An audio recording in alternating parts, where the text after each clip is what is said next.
শুভ সকাল বন্ধুরা, আমি আবির। নিউ টাউনের ইউনিটেক গেট 2 এ কাছে আমার ছোট্ট একটা স্বপ্ন আছে, জিএনএম ফুটওয়ালা। প্রতিদিনের মতো ভোরে উঠে আমি শুরু করি এক নতুন যাত্রা, নতুন আশা আর মন থেকে পরিশ্রম করার প্রতিজ্ঞা নিয়ে। এখানে শুধু খাবার নয়, আমি পরিবেশন করি যত্ন, ভালোবাসা আর গন্ধে মাখা স্মৃতির স্বাদ। আজও লক্ষ্য একটাই, সেরা খাবার, সৎ পরিশ্রম আর সন্তুষ্ট মুখের হাসি। চলো আজকের দিনটাকে এইভাবেই বানিয়ে তুলি অসাধারণ। দুপুরে ভিড় থাকায় সেই রকম ভিডিও করে ওঠা হয়নি। না, এটা দুপুরের নয়, এটা রাত্রের। যে দুজন কাস্টমাররা খাচ্ছে তাদের মধ্যে একজনের ক্যান্সার ধরা পড়েছে।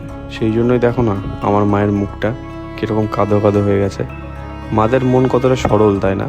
হ্যাঁ, প্রতিটা মায়ের মন মনে হয় এইরকমই হয়। এই বৃষ্টি যেন শহরটিকে শান্তি এনে দিল। আমার এই ভিডিওর মাধ্যমে যদি আপনারা নিজেদেরকে রিলেট করতে পারেন তাহলে আমার চ্যানেলটিকে সাবস্ক্রাইব করে দেবেন। ভালো থাকবেন।